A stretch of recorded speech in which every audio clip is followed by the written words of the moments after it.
Bismillahirrahmanirrahim. Assalamualaikum warahmatullahi wabarakatuh. Waalaikumsalam warahmatullahi wabarakatuh. Yang terhormat Bapak Jamaluddin selaku dosen manajemen risiko, perkenalkan kami dari kelompok 8 yang terdiri atas saya Muhammad Reza Nur Fahmi, Ana Hidayatul Nisa, dan Muhammad Arfa Sufi.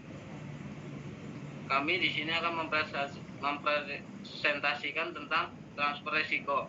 Materi tersebut akan dibacakan oleh Saudari Ana Hidayatul Nisa. Saya persilakan Mbak Ana. Terima kasih Mas Reza. Saya izinkan saya untuk share screen dulu ya.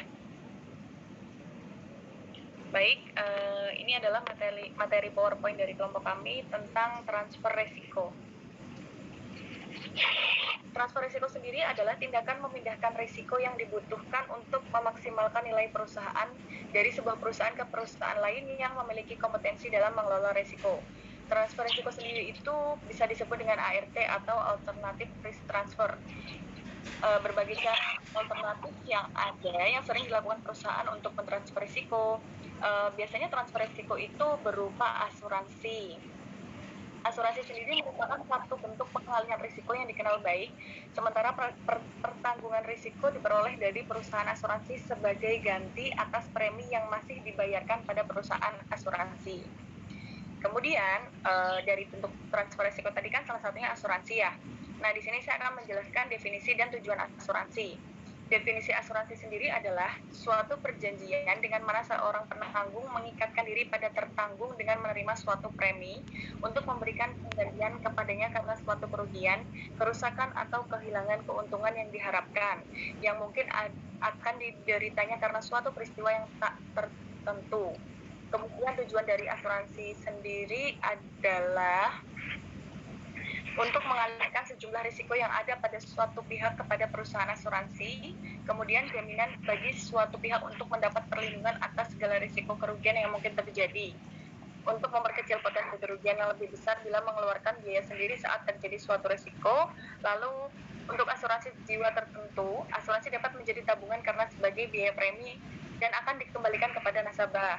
Kemudian asuransi bertujuan untuk efisiensi bagi sebuah perusahaan karena mengurangi biaya untuk pengawasan, pengamanan, dan perlindungan yang memakan banyak biaya dan waktu. Asuransi digunakan untuk mendapat ganti rugi kepada pihak nasabah sesuai dengan nilai premi asuransi. Kemudian untuk loss of earning problem seseorang atau suatu badan usaha ketika sudah tidak bekerja atau tidak berfungsi lagi. Kemudian yang terakhir sebagai dasar bagi pihak bank dalam memberikan kredit kepada seseorang atau badan usaha karena bank membutuhkan pelindungan atas dana yang dipinjamkan kepada nasabah.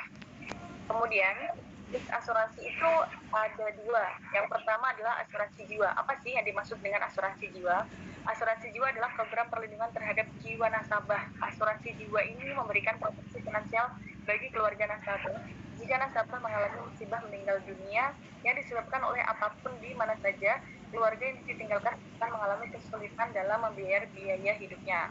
Kemudian manfaat asuransi jiwa sendiri, di mana keluarga yang ditinggalkan akan mendapat tanggungan sebesar nilai yang telah disepakati, tidak bergantung pada telah dibayarkan. Kemudian asuransi jiwa itu ada beberapa jenis. Yang pertama, asuransi jiwa berjangka atau term life insurance, kemudian asuransi jiwa seumur hidup atau whole life insurance, kemudian asuransi jiwa dwiguna atau endowment insurance, dan asuransi jiwa unit link atau unit link insurance. Kemudian jenis asuransi yang kedua adalah asuransi kesehatan. Banyak ya kalau misalkan jenis asuransi kesehatan itu seperti BPJS dan lain-lain. Lalu apa sih yang dimaksud dengan asuransi kesehatan? Asuransi kesehatan sendiri memberi perlindungan terhadap masalah kesehatan nasabah. Yang ditanggung ada biaya rawat inap, rawat jalan, maupun alat penunjang kesehatan lain tergantung batas besaran pertanggungan sesuai premi yang dibayarkan. Asuransi kesehatan tidak harus dibeli bersamaan dengan asuransi jiwa. Manfaatnya tentu saja menanggung biaya akomodasi ruangan termasuk ICU, menanggung biaya obat-obatan selama perawatan termasuk pemeriksaan diagnostik, biaya administrasi. Kemudian selain insurance tadi transfer risiko juga ada yang berbentuk non-insurance transfer. Apa sih yang dimaksud dengan non-insurance transfer? Pemindahan risiko kepada pihak non-asuransi dilakukan melalui kontrak-kontrak bisnis biasa dan melalui kontrak khusus untuk pemindahan risiko. Non-insurance transfer ini merupakan metode manajemen risiko yang dilakukan dengan memindahkan risiko ke pihak lain, dengan catatan bahwa pihak lain tersebut siap menanggung risiko dan bersedia tidak diberi asuransi oleh perusahaan. Kemudian non-insurance transfer itu memiliki keterbatasan. Yang pertama, kontrak ini hanya memindahkan sebagian risiko dari berbagai risiko yang mungkin dihadapi oleh perusahaan. Kemudian bahasa yang tertulis dalam kontrak adalah bahasa hukum yang seringkali tidak dimengerti oleh orang kebanyakan.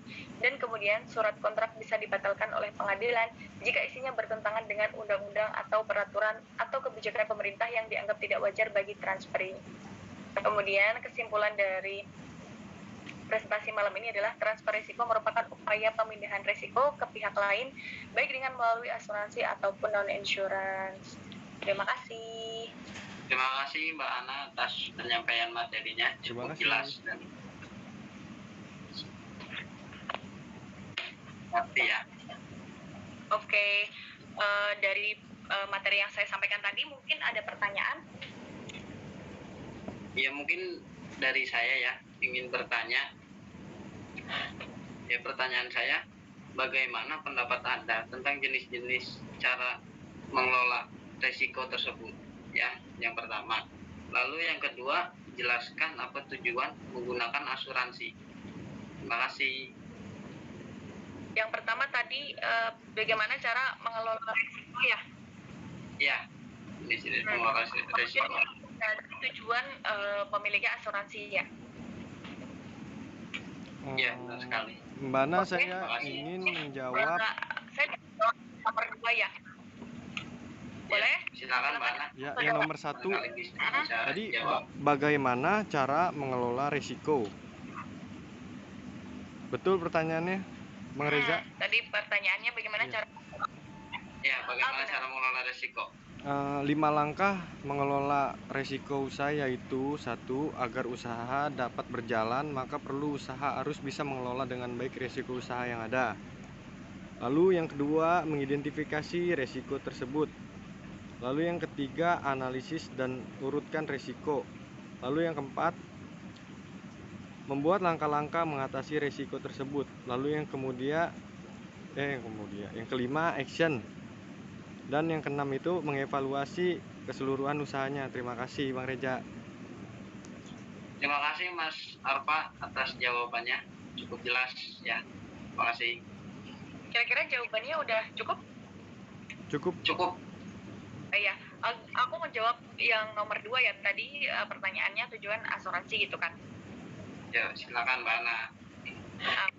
Kalau buat saya pribadi, kalau misalnya asuransi itu ya tadi yang transfer resiko Mas Reza. Jadi kayak misalkan kita punya asuransi kesehatan gitu kan, kita nggak tahu nih masa depan kita nih, misalnya sakit atau ada sanak keluarga kita yang tertanggung oleh asuransi, itu kan juga biasanya istri dan anak itu kan nanti akan ikut menjadi tertanggung ya Mas ya. Nah jadi menurut saya tujuannya ya untuk masa depan gitu, untuk misalnya mengurangi risiko kayak misalkan nanti sakit dan kita sedang tidak ada biaya. Kemudian kalau misalnya kita punya kendaraan, kita asuransikan nanti kalau misalkan kendaraan itu hilang atau misalnya contoh kecelakaan, itu nanti kita bisa dapat santunan biasanya. Itu sih.